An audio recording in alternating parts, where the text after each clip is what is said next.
My name's Daniel Bailey. People formerly know me as the Blind Gooner. Why the Blind Gooner? Because I'm a gooner and I'm blind, pretty much.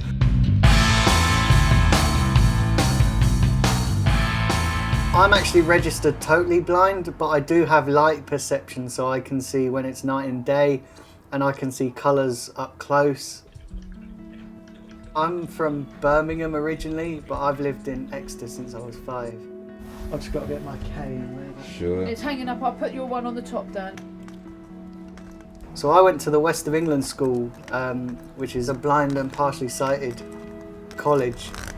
I'll be a lot quicker if I have my dog. My love for Arsenal started way back in the early 90s. My uncle was a big Arsenal fan, and I used to go around to his house, and Arsenal was always the team that I watched, and instantly I sort of fell in love with them, to be honest. You know, the brand of football back then that Arsene Wenger had us playing was absolutely fantastic.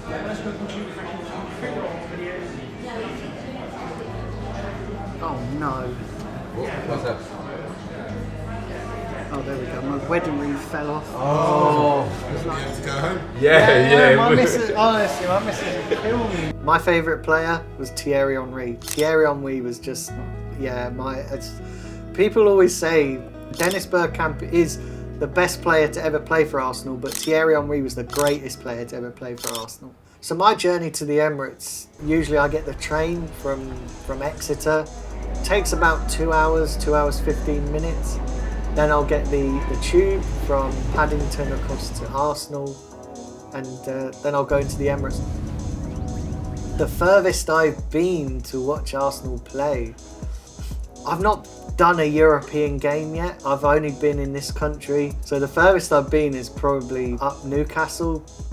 The first ever live game I went to at the Emirates has a very, very interesting backstory. So I was at college at the time, and it was always my dream to go and watch Arsenal. And a good friend of mine who worked at the college as well, he said to me, listen, I've managed to get us tickets to go and watch Arsenal. So I remember we went up to London.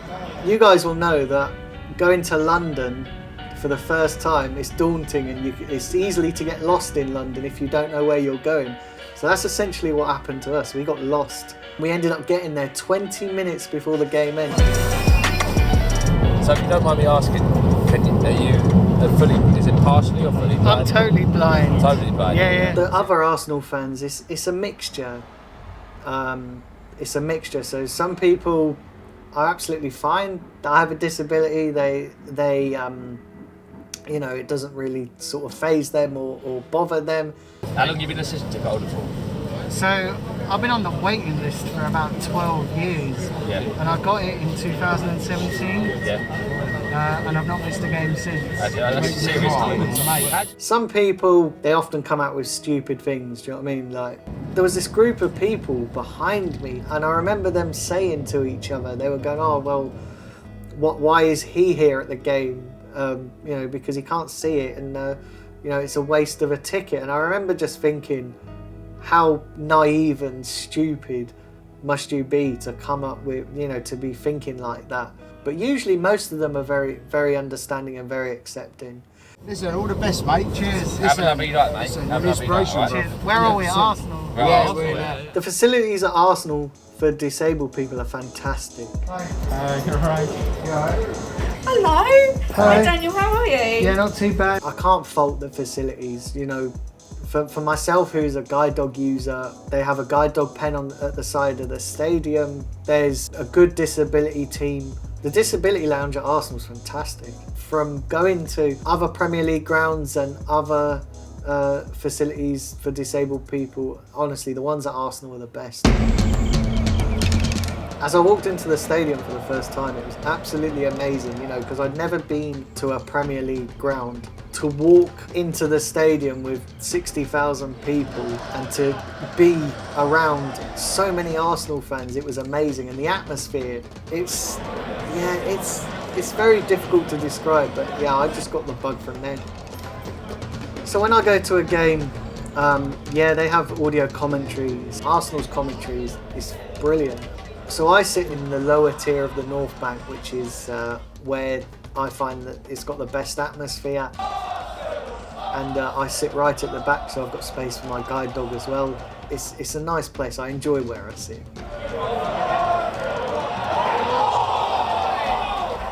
So I imagine a game of football as pretty much anybody else imagines it. You know, when they see on the pitch, you know, a green pitch with 11-a-side players. So it's not much different to what you guys see. And the reason for that is because I listen to a lot of audio commentary. So the audio commentary is very descriptive in setting the scene of a game of football when it first kicks off. So yeah, it's not much different to yourselves, to be honest. Here come Arsenal, Martinelli! Oh, that could have been the lifeline.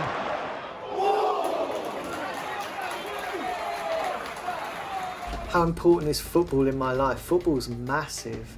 Do you know what I mean? It's a big thing for me. I suffer with depression and anxiety, so football for me is an escape.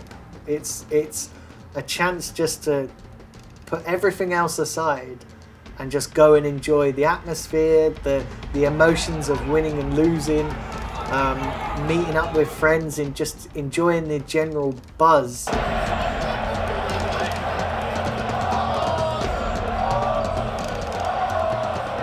Is the expense worth it? It is. I think it is. The expense is worth it. The travel's worth it. It's not just the actual game itself. It's the excitement. You know, it's everything about it. You know, just for me, because I live down here in Devon, in Exeter, obviously there's a long journey to London, so the atmosphere builds, and yeah, I would say it's definitely all worth it. I won't give it up for the world.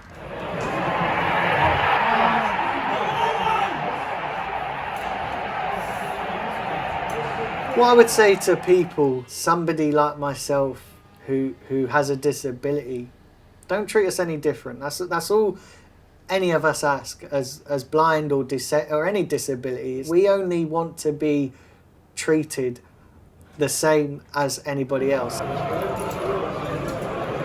can't bloody believe that. You know, ask questions, be inquisitive, but don't have these preconceived perceptions and ideas on what disabled people can't do and what disabled people can do. Always be mindful of the fact that we are no different to anybody else.